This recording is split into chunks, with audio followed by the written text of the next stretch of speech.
You're watching the GameSpot co-op stage, sponsored by LEGO Star Wars: The Force Awakens. We are back at the GameSpot co-op stage here at E3 2016. Hi, everybody. Hey. I'm Craig from Screw Attack, and this is Nick. And we Hello. have Danny. Hey, what's and we up? have Chad. Hey. And we're here to talk about all sorts of good stuff. I think we're just going to play around on the whiteboards the whole time. We got the whiteboards out. Genius idea. We've talked about Microsoft. We've talked about Sony. We've talked about big surprises. We've talked about not so big surprises. It's been an eventful day so far. But one thing we have not talked about so far is Nintendo. I'm looking Those straight guys, right over in this All right. direction is a Nintendo booth. Yeah, I just want to go over there and play Zelda. The most amazing thing about Nintendo is, well, they focus clearly on really just two franchises, right? They were like, hey, we're only focusing on Zelda. Right. And then like a week before, they're like, oh, and also we're going to put some Pokemon in there, right? Yeah. And Sun of the Moon, they talked about that. Let's talk about Sun of the Moon first, and then we'll get into Zelda talk, because that's... Now, I'm not going to do a Nintendo, start with Zelda, do a big old session of Pokemon, get everybody disinterested, and then come back. We're just going to briefly touch on Pokemon, because the big key here is Zelda. So Pokemon, you're a big Pokemon guy. Danny, do you play Pokemon? Nope. Nope, me neither. I was wanting Jigglypuff to come out and sing and send them all to sleep the whole time. Hashtag buff the puff. Yes. That's, well, Smash Brothers. I but I had to do hashes on this to make it not look like a wiener. Your Jigglypuff looks like thank a you. Smash Bros. Or sorry, like a South Park character. You could say that, that kind of does look like a wiener still. I'm just saying. Yeah, still. You like it? Okay, so Nick, you're a big Pokemon guy. Yeah. Chad, you've played Pokemon Oh yeah, before. I played religiously like Red and Blue, and then I played X and Y, and I played some along the way too. So. All right, Nick, you really absorbed everything in there, and as a guy who doesn't play Pokemon, who really doesn't, I don't really care about Pokemon. Sure. What is something that would bring me into the franchise that's new in Sun and Moon? Pokemon. Do you like Hawaii? Well, yeah, there's Hawaii, which is what the Alola Islands, if I'm remembering the name correctly, that's what they're based on, the region. Gosh, I think the biggest thing that would have pulled you in is like if you were intimidated by like all the the stats and the type advantages and disadvantages. Do you they like made a this crushing really amount easy. of knowledge? Well, then come along. So if that was for whatever reason your hurdle, then this would be more inviting. If that was not your hurdle, I don't see this one bringing you in. But gosh, they covered a lot of things. But it could have been done in like 5 minutes. Right. The menus are more improved in this one. Like you don't. Yeah. Bring it up, everybody! Round of applause. for the menus. Exactly. Like I was seeing that, I was like, oh, that's nice. But we spent like 10 minutes on it, and also like the lighting. We talked about lighting in a Pokemon game, which, fun fact, it was there was a light. You could see things happening. So there wasn't much to talk about there, but we spent so much time on it anyway. There's just little things, nice little things that they did to make things more efficient, more less annoying. As somebody And there's new Pokemon, of course. Danny here, obviously, like I said, he has no interest in Pokemon. This is great. So we're about 50-50 here on the stage. Yeah. The things you're saying as a non-Pokemon player do nothing to get me excited. Like, Right. they improve the but menus, like they add the lighting. at the same time, the stuff that you get excited for in like Call of Duty and stuff, when everybody else just thinks, No, hold on. it's like small Don't little pigeonhole upgrades. me. Don't. I know, but I'm just saying it feels a little bit like that, where this time I'm the fan of the franchise who's appreciating the small incremental improvements, and you're just like, whatever. Well, menus, they never hyped the new menu system in Call of Duty. No. They never did. Greg, do you like adorable kittens? Kittens are great. Yeah, I work on the internet. I love kittens. Do you like fire? Fire's okay if it's not on me. Would you like What a if you had a kitten cat that breathed shot fire? Kitty fire? Yeah. I'm in. Let's it do can it. be your first Pokemon. Hashtag Team Litten. That's its name. Litten, which sounds like it's a stoner cat, but like Well, so that'll bring you in if anything. Didn't will. they have Yeah. already like 12 other Pokemon that shoot fire? Yeah. yeah. There's a ton of them. There's even a whole Pokemon. There's even a Pokemon that's a cat that shoots fire already. Yeah. But this one you get to start with. There's also a It's fox different one. with 9 tails that shoots fire. Right? There's Hey, a give me lizard the that turns fox. into a dragon.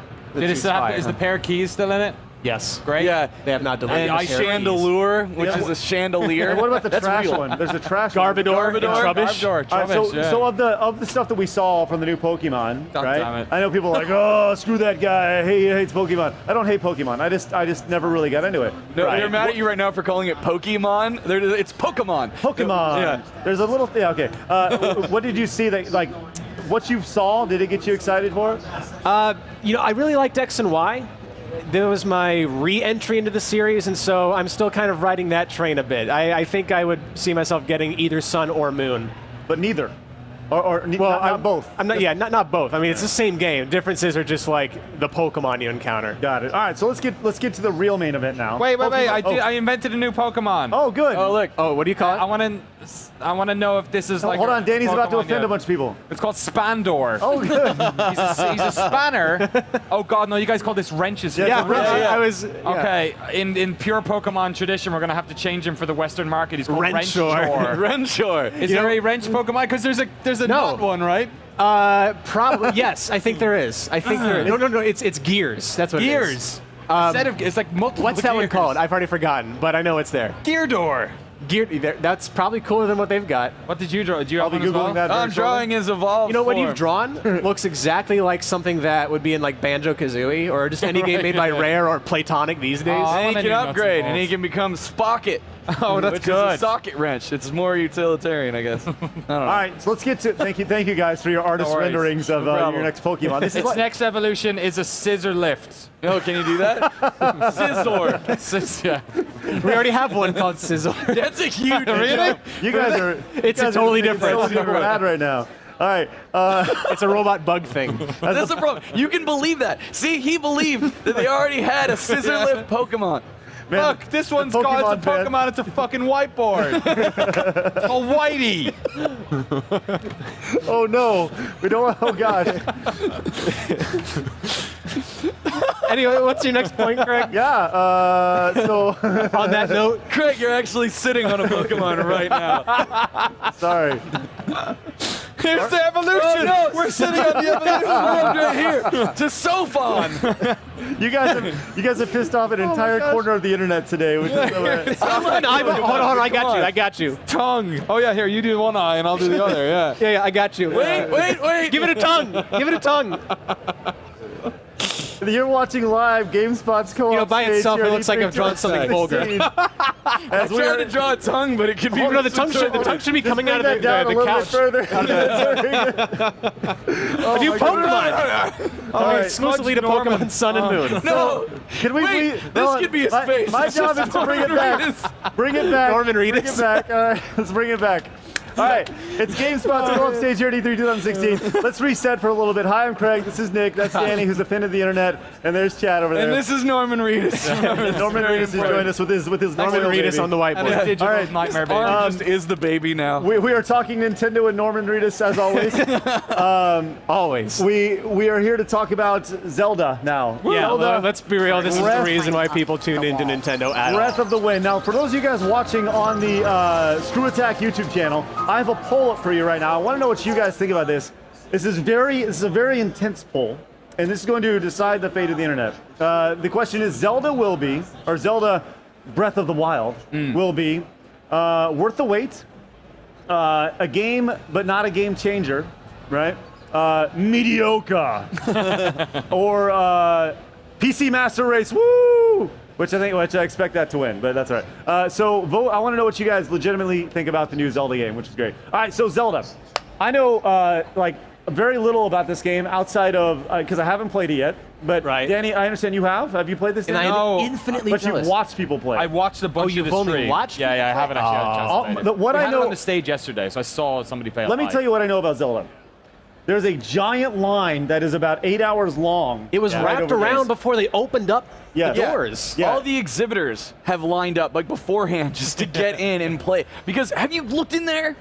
It's so they cool. built Hyrule. They like made Hyrule Hyrule. in I there. just want to go up to them and be like, look, I get it. I'm not going to get to play the game because there's way too many people. Can I just hang out in here? Like, I just want to Yeah. hang out in Hyrule for Like a little you're not while. even allowed to see it because they have this big white wall just encasing the whole thing. And Yeah. years past, Nintendo's booth has been like open so you can see in. Yeah. Not so this year. There's It's very 170 exclusive. screens, and I think if they would have brought 500 screens, that wouldn't have been enough. Right. No, there's no way. Like, Yeah. 170. 170. God. 170 playable stations of Zelda, and there's not enough. There's not enough. Like the line, literally.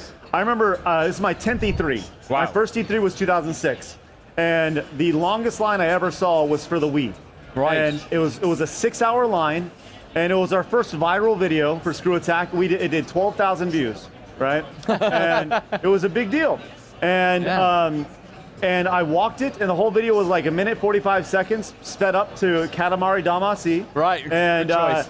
and it was. I remember getting to the end of the line, and I was like, "How long did they say?" And the guy said like 6 hours. But the line here, it's like way longer than the Wii line. Ridiculous. And we're talking about a singular game, not a console. A singular game. For the Wii U of all things. Yeah, which is crazy because I mean, look, the Wii U, it's clearly third place right now, and in terms of sales figures, everything across the board.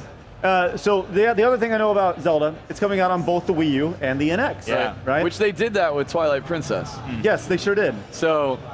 I mean, everybody's gonna want to get the NX one. That's what it's like when you got the GameCube version of Twilight Princess. You know, it's like, who would? I'll just wait. And the thing is, they're going to be not launching them simultaneously, right? So both on the Wii U and the NX at the same day, on the same time, in the first quarter of 2017 or March. Fingers crossed. Fingers crossed. NX comes out in March, and like I know they said they weren't going to be talking about NX here, but I was saying to myself, you're sure you don't want to talk about your new console, the E3, right before it launches? But why do they need to? Like, why do they really need to? Because nobody knows anything about it. it. But who cares? Because you know that at any second, Nintendo can go, hey, Nintendo Direct tomorrow, and they'd have 500,000 people watching. I want to know how many teraflops it has compared to the Project Scorpio. 6 is the amount of teraflops to beat. That is the standard. Yeah. Like, I think for consumers, they really like. Yes, it is a massive shame they're not showing it this year. I guess they can do the Direct. It is a big, like, the fanfare of E3 is obviously an important thing. But even worse than that is, like, it's not like Nintendo have all of the third parties around all the time. Yeah. This is one of the times where they actually get to have those meetings. That's a lot of what E3 is about. So, like, if we're 9 months out, I mean, the third party support has never been wonderful anyway. Right. But if they're not having conversations with, you know, I'm sure they are with some of the bigger ones, but, like, with everyone about their new platform, like, that's worrisome, I think. Well, they have to be having those conversations, but they just aren't talking publicly about. I mean, they have to be having those conversations. Right? Well, but who knows? But you remember with the Wii U, a bunch of support pulled out, like EA pulled out. They were one of the big ones initially. It's like, we're going to support the Wii U, and then they're like, never mind. Go for it, Ubisoft. Ubisoft gave it an honest shot, but at some point they had a What I think this stems from, though, is like, you know, saying like, well, they do a new console and you say you don't need to, but like, I think it's just most of us, we're all like diehard old school gamers and we want Nintendo to have a win at E3. And it's been forever. Absolutely. They did a thing that where people walked away and they were just like, like, you know, and that's what I think we want. This might be it. Oh, yeah, for well, sure. I mean, Which people went in critical of Nintendo saying, they're going to focus on one game. What the hell are they thinking? And then they come in and they go, oh, I got to wait 10 hours. Okay, I see what they're thinking. You know, and it makes sense. Nintendo, it's going to sound really crazy, but Nintendo may have won by bringing one game like to E3, which is crazy. Depends on what you're judging it by. I would judge winning E3 by interest, right? And I think that there's no other product here that has a line like that. And you're right. You're absolutely right. True. Like, for a console that still a lot of people haven't bought one. Yeah, like exactly. I love my Wii U. I play it once every 3 months maybe. I played some Mario Kart last week. That was all right. And I'm not even like a massive like Zelda fan. Like I grew up playing Commodore games in Europe. I didn't own a Nintendo. I wasn't one of those. Like I think Wind Waker was the first one I bought. And I've played a bunch since, but like even like me watching this is like actually what I got out of it was I got a real Fallout vibe out of it because he emerges from the cave and it's like that, you know that feeling in Fallout 3 when you come out of the vault and it's like ta-da, go have fun. Like that's what it kind of felt like, and then the gameplay it looks like. Well, it's crazy. Let's actually talk about the game for a little bit. They said that they were like, we've kind of totally broken Zelda out of what it's ever been before. Oh, yeah, they have. And you hear that a lot about games. Like, oh, we've done this, we've done such different things, and it still feels similar. This looks full-on survival. Totally different. Full survival, exploration. You can see in the gameplay there's a temperature gauge. There's like a gauge below that tells you like how much noise you're making. So like stealth is an element. Yeah, you can take moblin sticks and beat them with it. Yeah, you craft things. You cook food. You set the forest on fire. You make what was with that? It's like showing. I guess they want wanted to just show like how interactable everything is, but it's just like, and look, he's doing this, and then there's just one shot, and Link's just burning the forest to the ground. There was something better. Like I was catching up on some the gameplay that I missed right before we went live here, and there was wind blowing like crazy. I don't know if it was the environment or if Link caused that, but he threw a stick, or no, he just chopped down like a small tree next to a campfire. The wind blows the tree branches into the fire and then pushes it through this grass. So this causes this huge line of fire. And then there's some explosive barrel off to the side. It blew that up, which made it even worse. He just stands there. He's like, I've made a horrible mistake. That's why he just turns and runs the other way. Yeah, but you can jump now. There's a jump button. Lots of climbing. That's Zelda 2. Yeah, and climbing. But what more interesting than that to me was how they introduced Link. Because every Zelda game starts with him waking up. Too. Oh yeah, voice acting, but every Zelda game starts with him waking up. That's a tradition that they've actually kept. But this time, he's waking up, and our coworkers called it Weapon X. Yeah, it's like Wolverine, like he's laying in a pool of liquid, and the liquid seeps away, and Link wakes up. He gets like crazy, he's been in starts ripping cryo off stuff, claws come out of his hands, Yeah. I saw people from the ScrewTac office tweeting that he was, it's like Weapon X or Weapon L, and I thought, does he have claws? But then I saw what they were talking about. Like it's like Doom Guy all over again. He just wakes up from his sarcophagus. Yeah, starts murdering everything. It's like this weird mixture of nature and technology, because like you see, even in the trailer from last year, he pulls out this bow and the arrow, like Transformers style, kind of like shape shifts. And doesn't he have is it runes or something? Basically magical abilities. Yeah, and you have this this tablet, the Sheikah slate. That's the big mechanic. You use to pinpoint places on your map. So Link has a tablet. Yeah, exactly. You know what the most fascinating thing to me about just Zelda as a whole, and I keep wanting to call it the breath of fire, but it's not. Yeah. It's Breath of the Wild. Breath of the Wild. Twice during the demo yesterday. Oh yeah. So bad. I think it's a natural thing, But okay, so the most fascinating to me is I wonder if it's too. There obviously there's a lot of similarities. Too different. Yeah, is it too different? Right. We'll see. It too different? Will it scare off the Zelda traditionalist, or will they embrace it fully? And that's the thing is when we look at starting adding temperature and weather elements. Yeah, there's a lot of mechanics at play here, but one thing that they kept mentioning, in this footage we're watching right here, is they kept drawing comparisons to the original NES game. Right. They wanted to make it feel like that game in that you just kind of explore, go wherever you want, figure out what you're allowed to do now versus what you have to come back and do later once you have a new tool, a new weapon, or something like that. And I think a lot of the ways they've done that is with, they use the temperature gauge and stuff. Like there's some really snowy places where it's too cold, so unless you have gear that prepares you for the cold, you can't survive it long enough. And that's one way that they encourage exploration versus, coming back later. So a potential solution to this, if they do it, I don't know. CD Projekt Red does this with Witcher.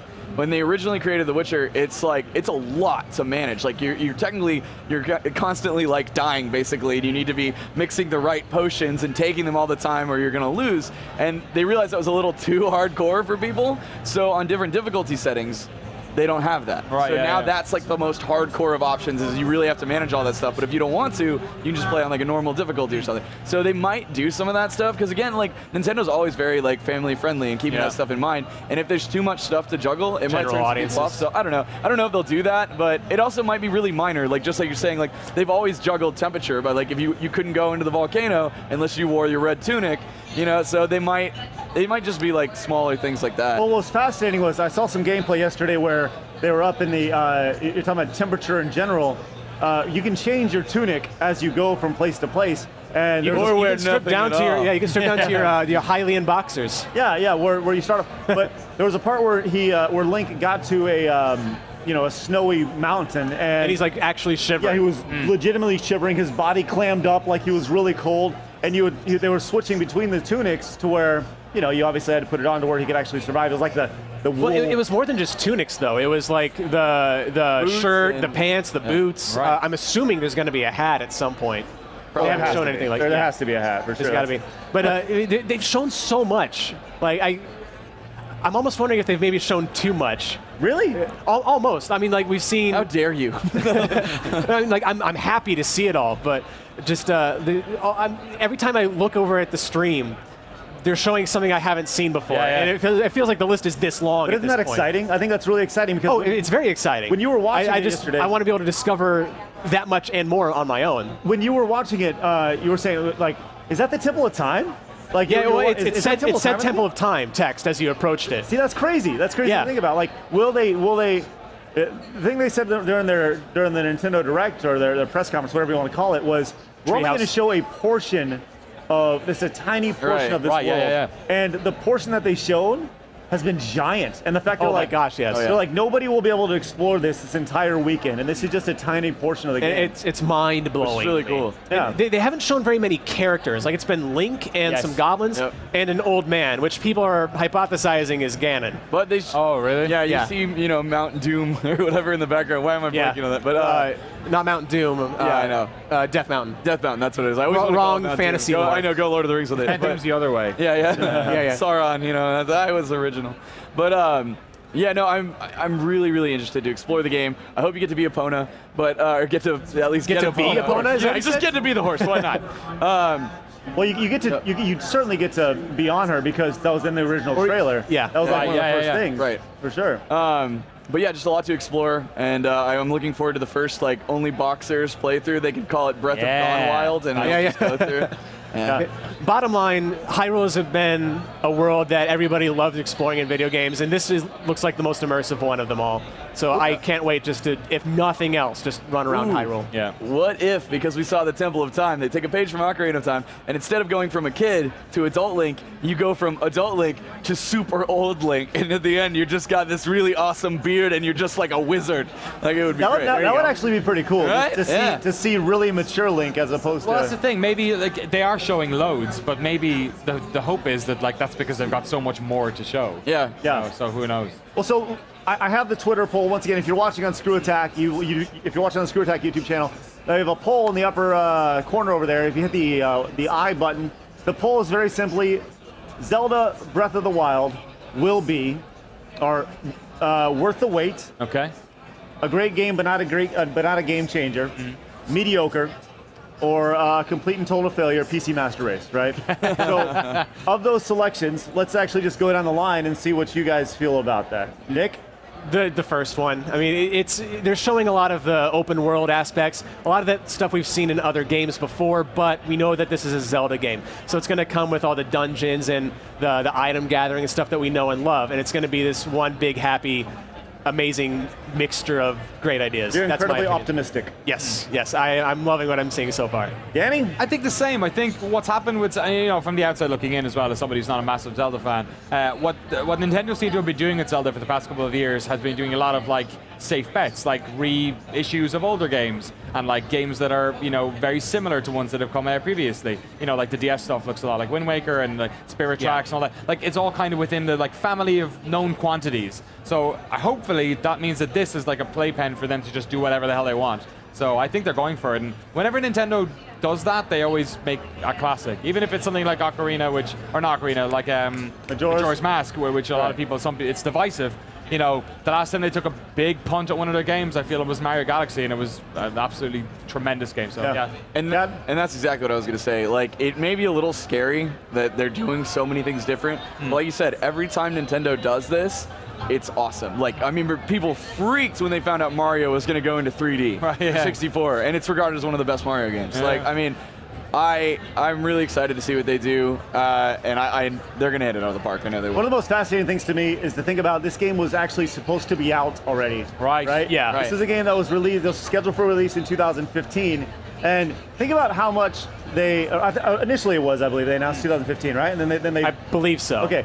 But think about how much they've changed their E3 strategy. I think these companies, they think 2 years, 3 years, 10 years in advance sometimes as far as their forecasts, games that are in development and such, and how much they must have changed their E3 strategy coming into, just in the last few months since they announced it was going to be delayed at the end of 2015. So, I don't know, it's just crazy to think about. Anyways, Yeah. Maybe all right. it's finished and they're just waiting for the NX. Yeah. No, that would be terrible. They're just touching it up. What do you guys think is going to, the next three months, how soon do you think we'll know anything about the NX? When's TGS? That is September, October. So that's probably the next big opportunity Probably to show it smart. off. They'll probably do a direct around then.